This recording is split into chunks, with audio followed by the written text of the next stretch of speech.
3 عظمات صغيرين في لفة مقفولة ومختومة بالشمع الأحمر اتقدمت لمصلحة الطب الشرعي، وبالتحديد للدكتور سيدني سميث أوائل القرن العشرين، اللي هو يعني من سنة 1900 لسنة 2000. ايه حكايتهم ولقوهم فين، وهل دي جريمة ولا مش جريمة؟ ده اللي هنعرفه دلوقتي. وأهلا بيكم في حلقة جديدة من سلسلة حكاية الجمعة. وصلت لمصلحة الطب الشرعي اللفة المقفولة اللي قلتلكوا عليها، ولما فتحها دكتور سيدني سميث لقى جواها 3 عظمات وخطاب من الشرطة كل المطلوب فيه معرفة إذا كانت العظام دي بشرية ولا الحيوان. في قرية جوه مصر، وخلال محاولة الأهالي تنظيف بير مهجور كانوا بقالهم سنين كتير ما استخدموهوش، لقوا جواه ال3 عظمات دول. على طول بلغ أهل القرية الشرطة، اللي وصلت وتحفظت على العظام وأرسلتها للطب الشرعي زي ما قلتلكوا قبل كده.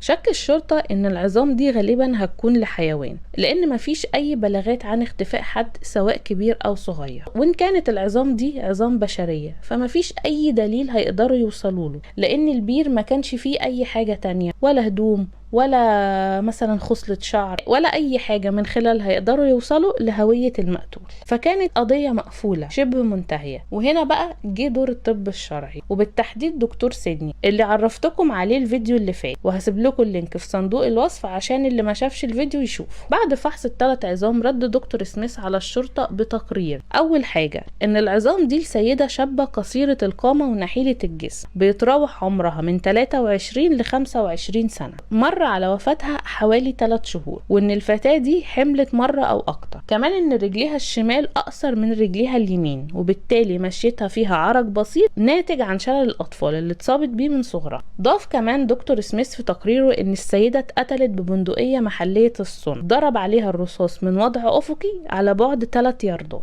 كمان القاتل كان واقف قدامها، الضحية ما ماتتش على طول، لكنها ماتت بعد الإصابة بحوالي أسبوع أو 10 أيام بالكتير. بسرعة الشرطة عملت تحرياتها في محيط القرية والقرى المجاورة للبير المهجور اللي لقوا فيه العظم. وصلوا إن في سيدة عمرها 24 سنة بنفس المواصفات دي مختفية من كام شهر في قرية من القرى اللي جنب البير، وإن السيدة دي كانت متجوزة وتم الطلاق بعد كام سنة، ومعاها طفل وعايشة هي وطفلها مع والدها. باستجواب الأب اللي كان متوتر جدا واقواله مضطربه، اللي بسرعه انهار واعترف انه وهو قاعد على الارض وخلال تنظيفه لبندقيته اتفاجئ انها متعمره، وللاسف بعد ما خرجت من البندقيه كام طلقه اصابت بنته اللي كانت واقفه قدامه. وقعت طبعا في ساعتها، لكنها الحمد لله ما ماتتش. حاول الاب بسرعه يسعف بنته ويمرضها اسبوع كامل في البيت، لكن للاسف سوء التمريض وسوء العنايه هو اللي موتها. بعد ما اتأكد من وفاتها شالها في وقت متأخر جدا ورماها في البير المهجور، ورجع تاني بعد فترة شال بقايا جسمها ورماه في النهر. كان فاكر انه كده اخفى الجثة تماما، لكن القدر كان ليه رأي تاني في انه يخليه ما يشوفش ال3 عظمات اللي كانوا في البير وكشفوا جريمته. لما اتسأل الاب عن السبب اللي خلاه يمنعه من انه يودي بنته المستشفى، قال ان هو السلاح اللي كان معاه كان بدون ترخيص، وهو خاف ساعتها من المساءلة القانونية. وانا شخصيا مش فاهمة ازاي خاف من حاجة زي كده وما خافش على بنته مع انه كان قادر يلحقها. اما بقى عن المعلومات والتفاصيل اللي وصل لها الطب الشرعي عن شخصية المقتولة، فشرح المعلومات دي خلنا نحس كلنا ان بمنتهى السهولة، وان هو ما تعبش، وان الموضوع سهل جدا ان هو يقدر يحدد المواصفات دي بعد ما شرح. ايه بقى التفاصيل؟ اولا ال3 عظام دول كانوا للفخذين، والثالثة للفقرة العجزية، ودي اللي زي ما انتوا شايفين كده بتكون اخر فقرة في العمود الفقري. من العظام دي قدر دكتور سميث يكون حوض كامل لجسم انسان، وده اكتر مكان بيكون فيه شكل العظام مختلف عند الذكر عن الانثى، وبالتالي عرف ان العظام لانثى. اما بالنسبة لمعرفته انها قصيرة، فالعظام كانت خفيفة وقصيرة، ومعرفة الطول كان سهل جدا من نسبة طول الفخذ بالنسبة لباقي الجسم. اما بقى بالنسبة لعمرها فتحدد على اساس الجزء العلوي من عظمة الفخذ،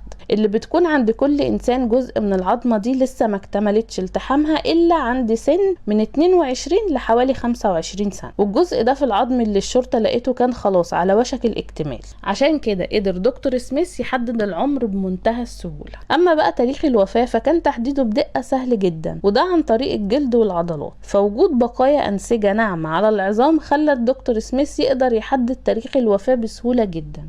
أما موضوع الحمل فتحدد من وجود انحناءات في العظم اللي غالبا بتحصل للسيدات خلال فترة الحمل والرضاعة، وده بسبب نقص الكالسيوم اللي بيحصل خلال الفترة دي. أما العرج فعظم الفخذ الأيمن أكبر وأتقل من الفخذ الأيسر، وتجويف عظم الفخذ أكبر من ناحية اليمين، وده معناه إن الفخذ الأيمن هو اللي كان شايل الجسم طول الوقت، وإنها مصابة بعرج في الفخذ الشمال من طفولتها واللي معروف بشلل الأطفال. أما معرفته إنها تعرضت للضرب برصاص محل الصنع فبكل سهولة لقى رصاصة في عظمة الفخذ الأيمن، وبشكل ما كان في آثار على العظم. قدر يأكد إن الجرح اتعرض للتعفن، وده ما بيحصلش غير بعد 7 أيام من الإصابة، فبالتالي الضحية عاشت 7 أيام على الأقل بعد الإصابة. بعد اكتمال التحقيقات في القضية اتأكدت كل تفاصيل التقرير بالحرف ما عدا حاجة واحدة، هي إنها كان عندها عرج في رجليها الاتنين، لكن التأثير كان أكبر على رجليها الشمال.